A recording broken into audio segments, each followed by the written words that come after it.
Hello everyone, welcome to Star IQ. Star IQ के video platform पे आप सभी का बहुत बहुत स्वागत है।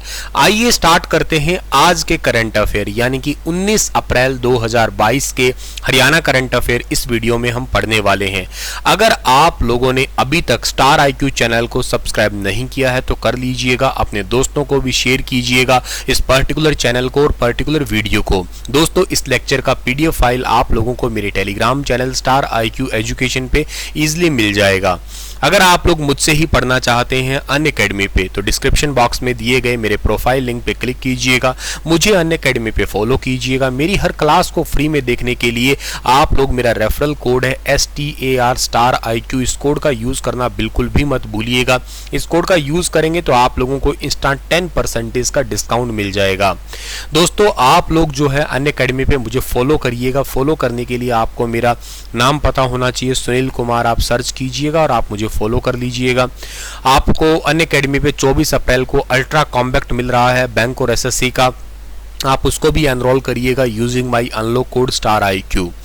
दोस्तों, आज का पहला सवाल क्या रहेगा? हाल ही में हरियाणा सरकार ने किसे हरियाणा किसान कल्याण प्राधिकरण के संयुक्त मुख्य कार्यकारी अधिकारी का कार्यभार सौंपा है? तो इस सवाल का सही आंसर रहेगा Vijendra Singh. Option number C जो है ना बिल्कुल ठीक रहेगा।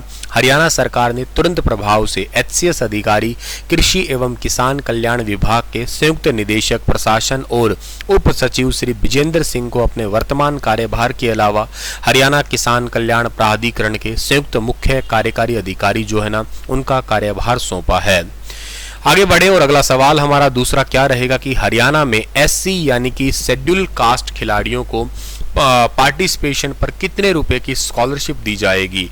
तो हरियाणा के अंदर जितने भी शेड्यूल कास्ट यानी कि जो अनुसूचित जाति वर्ग के खिलाड़ी हैं और अगर वो किसी गेम में पार्टिसिपेट करते हैं तो उनको पार्टिसिपेशन पे ही जो है वो 18,000 रुपये की राशि दी जाएगी। ये हरियाणा गवर्नमेंट ने ऑफिशियली जो है ना वो एक नोटिफिकेशन जारी किया है। अगर SC वर्ग के खिलाड़ी के साथ साथ सामान्य वर्ग के खिलाड़ी को भी जो है ना स्कॉलरशिप देने की तो बात इन्होंने करी ही है।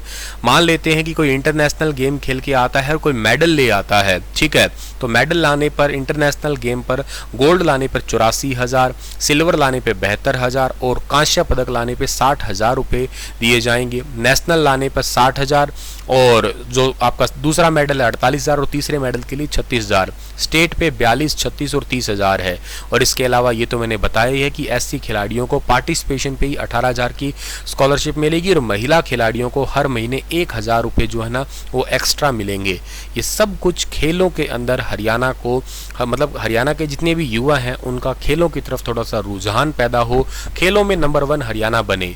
आपको याद होगा इस बार जो 26 जनवरी की गणतंत्र दिवस की जो झांकी चल रही थी उसमें हरियाणा का जो थीम भी यही था, खेलों में नंबर 1 हरियाणा। इससे ठीक 5 साल पहले 2017 में हरियाणा बेटी बचाओ बेटी पढ़ाओ के साथ में इस गणतंत्र दिवस परेड पे झांकी के रूप में शामिल हुआ था।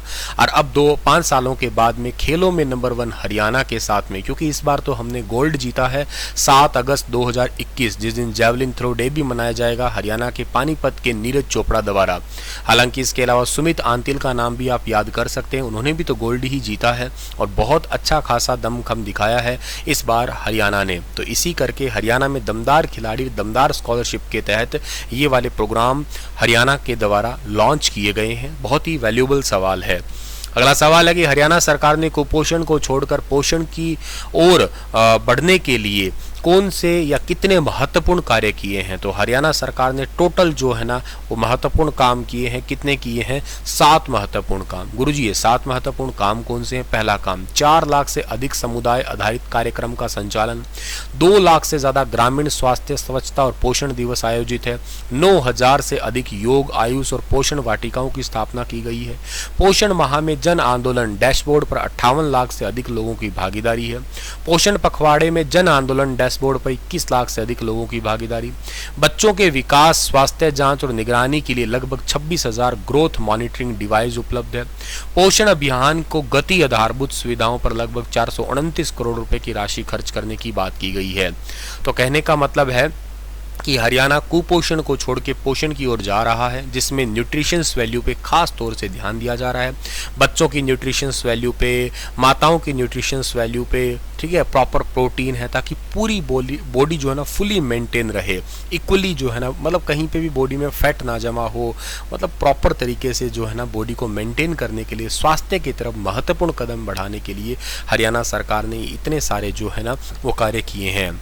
हरियाणा सरकार ने 1 से 17 अप्रैल तक एमएसपी पर कितने रुपए का भुगतान किया है? तो हरियाणा सरकार ने तकरीबन जो है वो 2741.34 करोड़ या 2741.34 करोड़ रुपए का जो है ना भुगतान कर चुकी है। 1 से 17 अप्रैल तक 32.9 लाख मैट्रिक टन गेहूं खरीदे हैं हरियाणा गवर्नमेंट ने, और अब तक एमएसपी पर 2741.34 करोड़ रुपए का भुगतान कर चुकी है। ये आपको पता होगा कि अगर सरकार 48 से 72 घंटे के दौरान किसानों के खातों में पैसे नहीं डालती है तो उसको 9% ब्याज अदायगी पे पैसा देती है। ये भी आपको याद रहना चाहिए।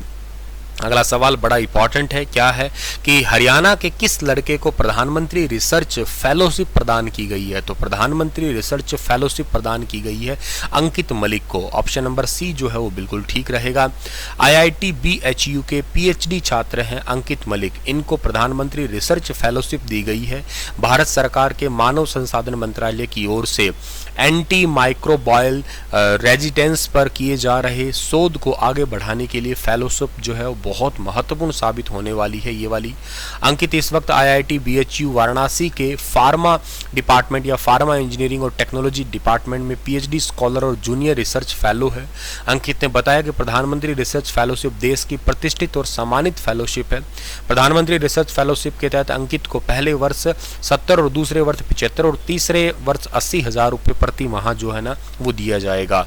सो ये पॉइंट आपको याद रखना है। इसके साथ ही प्रति वर्ष 2 लाख रुपए लैब के उपकरण और केमिकल खरीदने के लिए भी जो है ना गवर्नमेंट के द्वारा दिए जाएंगे। ये है अंकित, तो आपको ये जरूर याद रखना है। अंकित कहाँ के रहने वाले हैं? हरियाणा के पानीपत के गांव सींक के रहने वाले हैं। ये याद रखना, मतलब हरियाणा के पानीपत जिले का गांव सींक है, वहाँ के रहने वाले हैं, तो ये भी याद करना है आपको। अच्छा, आपको इसका भी पता होना चाहिए, Indian institute of technology BHU Varanasi के बारे में भी। इसके डायरेक्टर का नाम प्रमोद कुमार जैन है और इसकी स्थापना 1919 में हुई थी। कोई मुझे बता सकता है इस यूनिवर्सिटी की स्थापना का श्रेय किसको जाता है? अगर किसी खास व्यक्ति विशेष का नाम आपके याद आ रहा है तो मुझे कमेंट में लिख के जरूर बताइएगा। हरियाणा सरकार ने किस राज्य की कंपनियों से बिजली खरीदने का निर्णय किया है? तो हरियाणा गवर्नमेंट ने मध्य प्रदेश से जो है बिजली खरीदने का निर्णय किया है। आप लोगों को वैसे भी पता है कि हरियाणा में एट प्रेजेंट में बिजली का संकट है। 3 साल के लिए मध्य प्रदेश की कंपनियों से 500 मेगावाट बिजली खरीदी जाएगी। प्रदेश में इसमें बिजली की मांग रोजाना 8297 मेगावाट तक पहुँच गई है, क्योंकि इस बार वैसे भी गर्मी बहुत ज़्यादा है। ठीक है, अनुमान है कि 15 मई तक चीन से रोटोर भी आ जाएगा, जिससे बिजली का जो है ना यूनिट का खराब रोटोर बदल दिया जाएगा। जितने भी आपके यूनिट्स खराब है उनको थोड़ा ठीक कर दिया जाएगा, बिजली उत्पादन बढ़ा दिया जाएगा।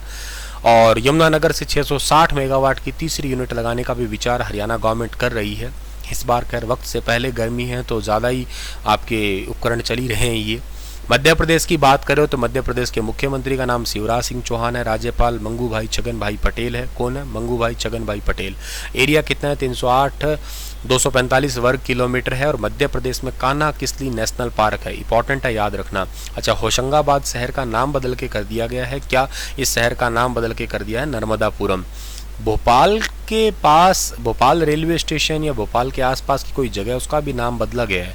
कमेंट में बताना कोई याद है तो आप लोगों को। ठीक है, अच्छा चलिए, आप लोगों से मैं एक सवाल पूछ रहा हूं, मुझे आप कमेंट में लिख के आज ये बताइएगा कि मध्य प्रदेश के जो नेशनल पार्क है उनकी लिस्ट लिख के बताइएगा। आप मुझे मध्य प्रदेश के जो इंपॉर्टेंट नेशनल पार्क हैं सारे, उनकी लिस्ट बताइएगा जो कि बहुत वैल्यूबल है।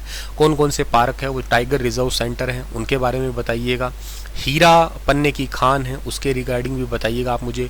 दालों के बारे में बताइएगा, बहुत वैल्यूबल सवाल पूछा है मैंने, बताइए। और नदियों के बारे में बताइएगा अगर आपके पास वक्त है तो मध्य प्रदेश की। धन्यवाद।